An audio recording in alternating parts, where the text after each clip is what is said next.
പശ്ചിമേഷ്യൻ സംഘർഷ വാർത്തകളിലേക്ക് തന്നെയാണ് നമ്മൾ ആദ്യം വരുന്നത്. ഇസ്രായേൽ ഇറാൻ സംഘർഷം അപ്രഖ്യാപിത യുദ്ധത്തിലേക്ക് നീങ്ങുന്നു. ആക്രമണം ദിവസങ്ങൾ നീളുമെന്ന് ഇസ്രായേൽ പ്രധാനമന്ത്രി ബെഞ്ചമിൻ നെതന്യാഹു പറഞ്ഞു. ഇന്ന് പകലും ഇറാനിൽ ഇസ്രായേൽ ആക്രമണം നടത്തി. എല്ലാം ഇല്ലാതാകുന്നതിന്റെ മുമ്പ് ആണവ കരാറിൽ ഒപ്പിടുന്നതാണ് ഇറാന് നല്ലതെന്ന് US പ്രസിഡന്റ് ഡൊണാൾഡ് ട്രംപും ഭീഷണി മുഴക്കി. MCA നാസർ വിശദാംശങ്ങൾ നൽകും ദുബൈയിൽ നിന്ന്. MCA, സാഹചര്യങ്ങൾ വീണ്ടും വഷളാകുന്നു. തുടർ ആക്രമണങ്ങളിലേക്ക് ഇസ്രായേൽ കടക്കുന്നതിൻ്റെ വിവരങ്ങൾ ലഭ്യമാകുന്നുണ്ട്. എന്താണ് ഇസ്രായേലിൻ്റെ നീക്കങ്ങളെ എങ്ങനെ കാണാം? തെഹ്റാന്റെ തിരിച്ചടിയും.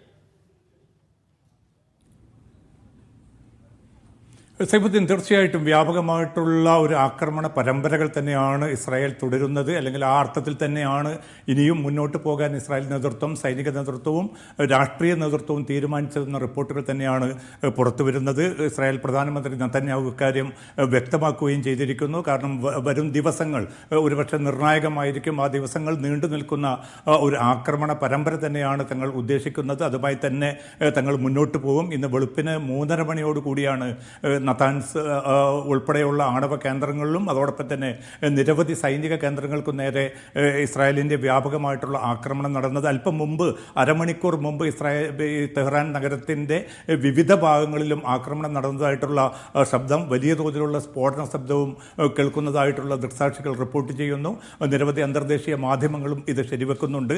അതിൽ പിന്നെ ഒരു വ്യക്തത വരേണ്ട ഒരു കാര്യം, ഒരുപക്ഷെ ഈ മിസൈലുകളും ഡ്രോണുകളും ഒക്കെ നിർവീര്യമാക്കുന്നതിൻ്റെ ഭാഗമായിട്ട് എയർ ഡിഫൻസ് സിസ്റ്റം പ്രവർത്തനക്ഷമമാണ്. അത് ഈ പ്രതിരോധിക്കുന്നതിൻ്റെ ഭാഗമായിട്ടുള്ള ശബ്ദങ്ങളാണോ കേൾക്കുന്നത്? അതല്ല കൂടുതൽ ആക്രമണങ്ങളിലേക്ക് ഇസ്രായേൽ വീണ്ടും നീങ്ങുന്നുണ്ടോ എന്നത് സംബന്ധിച്ച ഒരു അവ്യക്തത മാത്രമാണ് ഇപ്പോൾ നിലനിൽക്കുന്നത്. എന്തായാലും ഇസ്ഫഹാൻ ഉൾപ്പെടെ, അതോടൊപ്പം തന്നെ തബ്രീസ്, ഇസ്ഫഹാൻ, കുമ്മ്, തെഹ്റാനിൻ്റെ വിവിധ ഭാഗങ്ങൾ ഉൾപ്പെടെ നിരവധി കേന്ദ്രങ്ങളിലാണ് ഇന്ന് രാവിലെ മുതൽ ആക്രമണ പരമ്പര ഇസ്രായേൽ അടിച്ചുവിട്ടുകൊണ്ടിരിക്കുന്നത്. അതുകൊണ്ട് അടുത്ത ഒരുപക്ഷെ 2 ആഴ്ച വരെ ഈ ആക്രമണ പരമ്പര ഇസ്രായേൽ ലക്ഷ്യമിടുന്നതായിട്ടുള്ള റിപ്പോർട്ടുകളും ഇസ്രായേൽ മാധ്യമങ്ങളിൽ വന്നുകൊണ്ടിരിക്കുന്നുണ്ട്. അമേരിക്കയാവട്ടെ തങ്ങളുടെ ഒരു യുദ്ധക്കപ്പൽ വീണ്ടും ഈ മേഖലയിലേക്ക് അയക്കാനുള്ളൊരു തീരുമാനം കൈക്കൊണ്ടിരിക്കുന്നു. അതോടൊപ്പം തന്നെ കൂടുതൽ സൈനിക സംവിധാനങ്ങളും മേഖലയിലേക്ക് കൊണ്ടുവരാൻ പെൻറ്റഗൺ തിരക്കിട്ട നീക്കങ്ങൾ നടക്കുന്നതായിട്ടുള്ള റിപ്പോർട്ടുകളും പുറത്തു വരുന്നുണ്ട്. പ്രത്യക്ഷത്തിൽ തങ്ങൾ ഈ ആക്രമണത്തിൽ പങ്കുവഹിക്കുന്നില്ല എന്ന് അമേരിക്ക പറയുന്നുണ്ട് എങ്കിൽ പോലും ട്രംപിൻ്റെ പ്രസ്താവനകൾ, അതോടൊപ്പം തന്നെ US സ്റ്റേറ്റ് വകുപ്പിൻ്റെ പ്രസ്താവനകൾ ഒരു കാര്യം ശരിവെക്കുന്നുണ്ട്. തങ്ങളുടെ കൃത്യമായിട്ടുള്ള അറിവോടുകൂടി തന്നെയാണ്, തങ്ങളെ അറിയിച്ചുകൊണ്ട് തന്നെയാണ് ഇസ്രായേൽ ഈ നടപടികൾ ആരംഭിച്ചിരിക്കുന്നത്. അതുകൊണ്ടാണ് ഇറാന് വേണമെങ്കിൽ ഒരു അവസരം കൂടി നൽകാം, ഒന്നും ഇല്ലാതാകുന്നതിന് മുമ്പ് തന്നെ ആക്രമണം ഈ തങ്ങളുമായിട്ടുള്ള ഒരു ആണവ കരാറിൽ എത്താൻ സാധിക്കുകയാണെങ്കിൽ അത് ഇറാന് നല്ലതാണ്. അതല്ല എങ്കിൽ പൂർണ്ണ വിനാശത്തിലേക്ക് ഇറാൻ നീങ്ങേണ്ടി വരുമെന്നൊരു മുന്നറിയിപ്പാണ് ട്രംപ് ഭരണകൂടം നൽകിയിരിക്കുന്നത്. എന്തായാലും ഇപ്പോൾ അല്പം മുമ്പാണ് ഇറാൻ്റെ പരമോന്നത ആത്മീയ നേതാവ് ആയത്തുല്ല അലി ഖംനയുടെ രാജ്യത്തോടുള്ള അദ്ദേഹത്തിൻ്റെ പ്രസംഗം ഇപ്പോൾ അല്പം മുമ്പാണ് പൂർത്തീകരിക്കപ്പെട്ടിരിക്കുന്നത്. അതിൽ അദ്ദേഹം കൃത്യമായി പറയുന്നുണ്ട്, ഈ രാജ്യത്തിന് നേരെ, തങ്ങളുടെ ആഭ്യന്തരമായിട്ടുള്ള സുരക്ഷയ്ക്ക് നേരെ നടന്ന സയനിസ്റ്റ് രാജ്യത്തിൻ്റെ ഏറ്റവും കൊടിയ ഈ ആക്രമണം, അത് ഒരു നിലയ്ക്കും അതിന് പകരം ചോദിക്കാതെ പോവുകയില്ല. അത് ശക്തമായിട്ടുള്ള പ്രതികരണമുണ്ടാവും. അതിൽ ഇസ്രായേൽ നേതൃത്വം ഖേദിക്കുന്ന ഒരു സാഹചര്യം പോലും ഉണ്ടാവും. അതുകൊണ്ട് ആക്രമണ പരമ്പരയിലേക്ക് അല്ലെങ്കിൽ തിരിച്ചടി ആസന്നമാണ് എന്നൊരു മുന്നറിയിപ്പാണ് ഇറാനിലെ പരമോന്നത ആത്മീയ നേതാവ് നൽകിയിരിക്കുന്നത്. കാരണം ഇന്ന് 20ഓളം സൈനിക മേധാവികളും കമാൻഡർമാരുമാണ് ഇസ്രായേലിൻ്റെ ആക്രമണത്തിൽ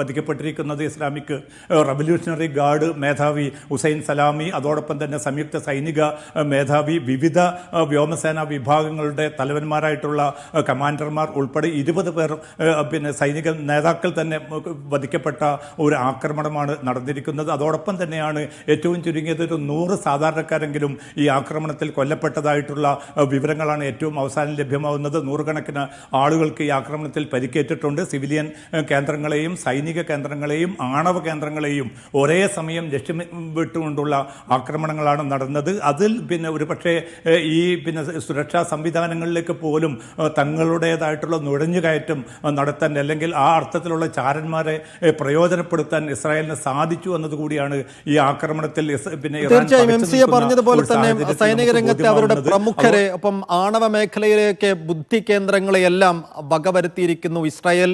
20ഓളം പ്രമുഖരെയാണ് കൊലപ്പെടുത്തിയതെന്ന് ഇസ്രായേൽ അവകാശവാദം ഉന്നയിക്കുന്നുണ്ട്. അപ്പോൾ അത് ഇറാൻ ഉണ്ടാക്കുന്നത് വലിയ ആഘാതമാണ്. മുന്നറിയിപ്പുകൾ വീണ്ടും വന്നുകൊണ്ടേയിരിക്കുന്നു. ഇനിയും ആക്രമണങ്ങൾ ഉണ്ടാകും, ജനവാസ മേഖലയെ അടക്കം ടാർഗറ്റ് ചെയ്യും എന്ന ഭീഷണിയും മുന്നറിയിപ്പും ഇസ്രായേലിൻ്റെ ഭാഗത്തുനിന്നുണ്ടാകുന്നു. ഇതെല്ലാം ഇവരുടെ ഏറ്റവും വലിയ ടാർഗറ്റ് ഈ ആണവ കരാറിൽ ഇറാൻ ഒപ്പുവെക്കുക എന്നുള്ളതാണല്ലോ. അതിന് ഇപ്പോഴത്തെ ഈ ആക്രമണങ്ങൾ ഇറാനെ കൊണ്ട് അതിനെ നിർബന്ധിപ്പിക്കുക എന്നുള്ളത് തന്നെയാണ് ലക്ഷ്യം. എത്ര കണ്ട് ഇറാൻ ഇപ്പോഴത്തെ ഘട്ടത്തിൽ വഴങ്ങാൻ സാധ്യതയുണ്ട്? ഇറാൻ്റെ ഒരു ചരിത്രവും അതിൻ്റെ ഒരു സ്വഭാവവും പെരുമാറ്റവും ഒക്കെ വെച്ച് നോക്കുമ്പോൾ ഈ ആക്രമണങ്ങൾ കൊണ്ട് ഇസ്രായേൽ ഉദ്ദേശിക്കുന്ന രീതിയിലേക്ക് ഇറാനെ കൊണ്ടുവരുത്താം എന്ന് കണക്ക് കൂട്ടുന്നുണ്ടോ നമ്മൾ? സൈഫുദ്ദീൻ, അത് വലിയ ബുദ്ധിമുട്ടായിരിക്കും. കാരണം നേരത്തെയുള്ള അല്ലെങ്കിൽ ഇന്നലെ വരെയുള്ള അവസ്ഥയല്ല ഇപ്പോൾ ഉള്ളത്. കാരണം പിന്നിട്ട 5 വട്ടം ചർച്ചകൾ നടന്നു പല രാജ്യങ്ങളിലായിട്ട്. പ്രധാനമായിട്ടും ഒമാന്റെ മധ്യസ്ഥതയിലാണ് ഈ ചർച്ചകളൊക്കെയും അമേരിക്കയുമായിട്ട് നടന്നത്. തുടക്കത്തിൽ വലിയ പ്രതീക്ഷകൾ ആ ചർച്ചകൾ ബാക്കി വെച്ചിരുന്നു. പക്ഷേ 6ാം വട്ട ചർച്ച മറ്റന്നാൾ മസ്കത്തിൽ നടക്കാൻ ഇരിക്കുന്നൊരു ഘട്ടത്തിലാണ് ഈ ആക്രമണം ഉണ്ടായിരിക്കുന്നത്. മാത്രമല്ല ഏറ്റവും പ്രധാനപ്പെട്ട 6 ആണവ ശാസ്ത്രജ്ഞരെയാണ് ഇസ്രായേലിൻ്റെ ഈ ആക്രമണത്തിലൂടെ ഇല്ലായ്മ ചെയ്തിരിക്കുന്നത്. അതോടൊപ്പം തന്നെ സൈനിക മേധാവികളെയും അവരെയും കൊലപ്പെടുത്തിയിരിക്കുന്ന ഒരു ആക്രമണത്തിൽ ഏതെങ്കിലും അർത്ഥത്തിൽ ഇനിയും ഒരു കരാറുമായിട്ടോ ചർച്ചയുമായി മുന്നോട്ട് പോകാൻ തങ്ങൾക്ക് താല്പര്യമില്ല എന്നൊരു സൂചന തന്നെയാണ് ഇറാന്റെ ഭാഗത്തു നിന്നുണ്ടാകുന്നത്. മാത്രമല്ല അന്താരാഷ്ട്ര ആണവോർജ്ജ സമിതിയുടെ നിർണായക യോഗം ഇനിയും അവർ വിളിച്ചു ചേർത്തിട്ടുണ്ട്. തിങ്കളാഴ്ച 2 കൂട്ടരോടും സംയമനം പാലിക്കണമെന്ന് ആവശ്യപ്പെടുന്നുണ്ടെങ്കിൽ പോലും ഇത് കൃത്യമായി തന്നെ ഈ സയനിസ്റ്റ് ലോബിക്ക് വേണ്ടി ഈ അന്താരാഷ്ട്ര ആണവോർജ്ജ സമിതിയും അമേരിക്കയും ഒക്കെ ഒത്തുകളിക്കുകയാണ് എന്ന്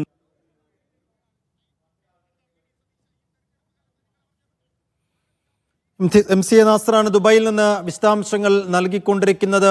ഇസ്രായേൽ ഇറാൻ സംഘർഷം ഒരു അപ്രഖ്യാപിത യുദ്ധത്തിലേക്ക് നീങ്ങുകയാണോ എന്ന ആശങ്കയാണ് ഇക്കാര്യത്തിൽ നിലനിൽക്കുന്നത്. MC തുടരുന്നുണ്ട്. MC ഇനിയിപ്പോൾ എന്തായിരിക്കും ഇസ്രായേലിൻ്റെ പരമമായ ലക്ഷ്യം എന്ന് നമുക്കറിയാം. നമ്മുടെ മുന്നിലുള്ള അവരുടെ ടാർഗറ്റുകളിലൊന്ന് ഈ ആണവ കരാറിൽ ഇറാനെ എത്രയും വേഗം ഒപ്പുവെപ്പിക്കുക എന്നതാണ്. അതിനപ്പുറത്തേക്ക് പല വിശാലമായ ലക്ഷ്യങ്ങളും ഇസ്രായേലിനുണ്ട്. അത്തരം ലക്ഷ്യങ്ങൾ കൂടി ഇപ്പോഴത്തെ ഈ ആക്രമണം അതൊരു പെട്ടെന്ന് ധൃതിയിലെടുത്ത ഒരു തീരുമാനത്തിൻ്റെ പുറത്ത് ആക്രമണമല്ല എന്ന് നമുക്കറിയാം. കൃത്യമായ മുന്നൊരുക്കങ്ങളോടുകൂടിയാണ് ഈ അറ്റാക്കിന് ഇസ്രായേൽ ഇറങ്ങി പുറപ്പെട്ടിരിക്കുന്നത്. നേരത്തെ തന്നെ അതിൻ്റെ പ്രാഥമിക ഓപ്പറേഷനൊക്കെ മൊസാദ് അവിടെ നടത്തിയിട്ടുണ്ട്. അതിൻ്റെ ഒരു അനന്തരഘട്ടമെന്നോണം ആക്രമണത്തിലേക്ക് കടക്കുന്നു. അവരുടെ മുതിർന്ന സൈനിക തലവന്മാരെയും ആണവ മേഖലയിലെ ബുദ്ധി കേന്ദ്രങ്ങളെയും ഒക്കെ വധിച്ചിരിക്കുന്നു. ഇനിയും ആക്രമണം തുടരുമെന്ന മുന്നറിയിപ്പുകൾ നൽകുന്നു. അപ്പോൾ എന്തൊക്കെയായിരിക്കും ഈ ആക്രമണം തുടങ്ങുമ്പോൾ ഇസ്രായേലിൻ്റെ മനസ്സിൽ ഉണ്ടാകുന്ന ലക്ഷ്യങ്ങളായി നമ്മൾ കാണേണ്ടത്? സൈഫുദ്ദീൻ, ഏറ്റവും പ്രധാനപ്പെട്ട 2012 UN മുമ്പാകെ ഇസ്രായേൽ പ്രധാനമന്ത്രിയായിട്ടുള്ള നെതന്യാഹു വ്യക്തമാക്കിയിരിക്കുന്നത് ഇസ്രായേലിൻ്റെ നിലനിൽപ്പിന് ഈ മേഖലയിൽ ഏറ്റവും വലിയ ഒരു തിരിച്ചടി ഭീഷണി ഇറാനാണ്. ഇറാൻ ഏതെങ്കിലും അർത്ഥത്തിൽ ഈ ആണവായുധം സ്വന്തമാക്കുകയാണെങ്കിൽ തീർച്ചയായിട്ടും ഇസ്രായേലിനെ സംബന്ധിച്ചിടത്തോളം അത് സൃഷ്ടിക്കുന്ന പ്രത്യാഘാതം വളരെ വലുതായിരിക്കും. അതുകൊണ്ട് തന്നെ ഇതിനെ ശക്തമായിട്ട് ചെറുക്കാൻ തൻ്റെ രാജ്യം ബാധ്യസ്ഥമാണ് എന്ന് 2012 തന്നെ നെതന്യാഹു UN മുമ്പാകെ പ്രഖ്യാപിച്ചതാണ്. അതുകൊണ്ട് തന്നെ തുടർന്നുള്ള നീക്കങ്ങളൊക്കെ ഒരുപക്ഷെ വർഷങ്ങൾ എടുത്തുകൊണ്ടുള്ള അധ്വാനത്തിലൂടെയാണ് ഇന്നത്തെ ഈ ഒരു ആക്രമണം ഉണ്ടായിരിക്കുന്നത്. നേരത്തെ സൈഫ് സൂചിപ്പിച്ചതുപോലെ അതൊരു പൊടുന്നനെ ഉണ്ടായിരിക്കുന്ന ഒരു സംഭവം പോലുമല്ല. ഒരുപക്ഷെ അമേരിക്ക പോലും ഈ ഒരു ചർച്ചയിലേക്ക് ഇറാനെ കൊണ്ടുവന്നത് ആ പ്രശ്നത്തെ ലഘൂകരിച്ച് കാണാനും ഇസ്രായേലിന് അനുകൂലമായിട്ടുള്ള ഒരു സാധ്യത രൂപപ്പെടുത്താനുമാണെന്ന പരാതിയും രൂപപ്പെട്ടിട്ടുണ്ട്. എന്തായാലും വർഷങ്ങളെടുത്ത കൃത്യമായിട്ടുള്ള ആസൂത്രണത്തിലൂടെ തന്നെയാണ് ഇത് നടന്നിരിക്കുന്നത്. കാരണം സൈനിക പ്രത്യേകിച്ചും വ്യോമസേന നേതൃത്വം കമാൻഡർമാർ ഒരുമിച്ച് യോഗം ചേരുന്ന ഭൂഗർഭ കേന്ദ്രത്തിന് നേരെയാണ് ആക്രമണം നടന്നതെന്നാണ് ഇറാനിൽ നിന്ന് വരുന്ന ഏറ്റവും അവസാനത്തെ റിപ്പോർട്ടുകൾ. അതുകൂടി വെച്ച് നോക്കുമ്പോൾ വളരെ കൃത്യമായിട്ടുള്ള പങ്കാളിത്തം ഒരുപക്ഷെ ഇറാൻ്റെ ഉള്ളിൽ നിന്ന് പോലും ഇസ്രായേലിന് ലഭിച്ചിട്ടുണ്ട് എന്ന കാര്യം വ്യക്തമാണ്.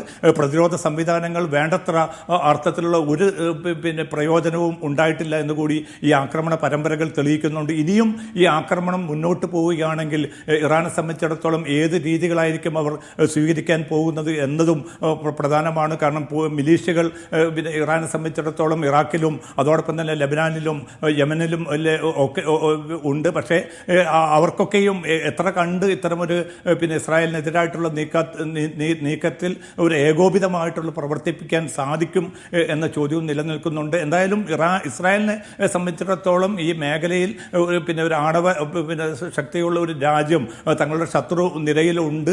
അതിനെ അമർച്ച ചെയ്തു കഴിഞ്ഞാൽ തങ്ങളെ സംബന്ധിച്ചിടത്തോളം ഇസ്രായേലിൻ്റെ സുരക്ഷ ഉറപ്പാക്കാൻ സാധിക്കും. അതിന് അമേരിക്കയുടെയും അതോടൊപ്പം തന്നെ ജർമ്മനി ഉൾപ്പെടെ പിന്നെ പടിഞ്ഞാറൻ രാജ്യങ്ങളുടെയും പൂർണ്ണ പിന്തുണയും തങ്ങൾക്ക് ലഭ്യമാവുമെന്ന് നെതന്യാഹുവും അതോടൊപ്പം തന്നെ ഇസ്രായേൽ നേതൃത്വവും കണക്ക് കൂട്ടുന്നുണ്ട്. പിന്നെ സ്വാഭാവികമായിട്ടും ഈ ഒരു തിരിച്ചടി അല്ലെങ്കിൽ ഭീഷണി ചെറുക്കുക എന്നത് തന്നെയാണ് ഇസ്രായേലിനെ സംബന്ധിച്ചിടത്തോളം പ്രധാനം. അങ്ങനെ വരികയാണെങ്കിൽ സൈനികമായിട്ടും പ്രതിരോധ തലത്തിലും തങ്ങളുടെ മേൽക്കോയ്മ ഈ മേഖലയിൽ ഉറപ്പിച്ചു നിർത്താൻ പിന്നെ തങ്ങൾക്ക് സാധിക്കും. അതല്ലെങ്കിൽ തീർച്ചയായിട്ടും ഒരു ഭാവി പിന്നെ തലമുറകളെ സംബന്ധിച്ചിടത്തോളം പോലും വലിയ ഭീഷണിയായി തന്നെ ഇറാൻ നിലനിൽക്കും. അത്തരമൊരു സാഹചര്യത്തെ ചെറുക്കുക എന്നത് തന്നെയാണ് പിന്നെ ഇസ്രായേൽ ഇപ്പോൾ മുന്നിൽ കാണുന്നത്. പക്ഷേ ഇറാനെയും അത്ര പിന്നെ ഏതെങ്കിലും അർത്ഥത്തിൽ കുറച്ചു കാണുക ഈ ഘട്ടത്തിൽ എളുപ്പമാവുകയില്ല. കാരണം 80 മുതൽ 88 വരെ നീണ്ട 8 വർഷമാണ് ഒരുപക്ഷെ ഈ പടിഞ്ഞാറൻ രാജ്യങ്ങളുടെ പൂർണ്ണ പിന്തുണയുണ്ടായിട്ടും സദ്ദാം ഹുസൈൻ്റെ ഭരണകൂടത്തിനെതിരെ ഇറാഖിനെതിരെ പിന്നെ യുദ്ധവുമായിട്ട് നിലയുറപ്പിച്ചത്. പക്ഷേ സാഹചര്യങ്ങൾ വലിയ തോതിൽ മാറിയിട്ടുണ്ട് എന്നതൊക്കെ വസ്തുതയായിരിക്കാം. പ്രത്യേകിച്ച് സൈനികമായിട്ടുമൊക്കെ വലിയ തോതിലുള്ള പ്രതിസന്ധികൾ ഇറാൻ നേരിടുന്നുണ്ട്. സാമ്പത്തികമായിട്ടും വലിയ വെല്ലുവിളികൾ ഇറാൻ നേരിടുന്നുണ്ട്. ഇതൊക്കെയാണ് എങ്കിൽ പോലും ഇസ്രായേലിനെതിരെ അതിശക്തമായിട്ട് പിന്നെ തങ്ങളുടെ നിലയുറപ്പിക്കാൻ അല്ലെങ്കിൽ മുന്നോട്ട് പോകാൻ തങ്ങൾ ഒരുക്കമാണ്. അതിനുള്ള എല്ലാ സിഗ്നലുകളും പിന്നെ പുതിയ സൈനിക നേതൃത്വത്തിന് താൻ നൽകിയതായിട്ടാണ് ഇറാനിലെ പരമോന്നത പിന്നെ ആത്മീയ നേതാവ് തന്നെ അല്പം മുമ്പ് രാജ്യത്തോട് നടത്തിയ പ്രസംഗത്തിൽ വ്യക്തമാക്കിയിരിക്കുന്നത്. അതുകൊണ്ട് വരും ദിവസങ്ങൾ എന്നത് ഏറ്റവും പ്രധാനപ്പെട്ടത് ഈ മേഖലയെ ഏതൊക്കെ വിധത്തിൽ ബാധിക്കുമെന്നതാണ്. കാരണം നേരത്തെ തന്നെ ഇറാൻ പ്രഖ്യാപിച്ചിട്ടുണ്ട് ഈ മേഖലയിലുള്ള അമേരിക്കൻ താവളങ്ങൾക്ക് നേരെ പിന്നെ ആക്രമണം നടത്തുമെന്ന് പിന്നെ ഇറാൻ മുന്നറിയിപ്പ് നൽകിയിട്ടുണ്ട്. അങ്ങനെ വരികയാണെങ്കിൽ തീർച്ചയായിട്ടും ഗൾഫ് മേഖലയെ സംബന്ധിച്ചിടത്തോളം അത് വലിയ ദൂരവ്യാപകമായിട്ടുള്ള പ്രത്യാഘാതങ്ങൾ ഉണ്ടാക്കും. അത് ഒഴിവാക്കാൻ വേണ്ടി ഇറാനെ പരമാവധി ഒരു സംയമനത്തിലേക്കും കൊണ്ടുവരാക എന്ന ലക്ഷ്യത്തോടു കൂടിയാണ് ഖത്തറും UAE യും സൗദി ഉൾപ്പെടെയുള്ള പിന്നെ വിദേശകാര്യ മന്ത്രിമാരും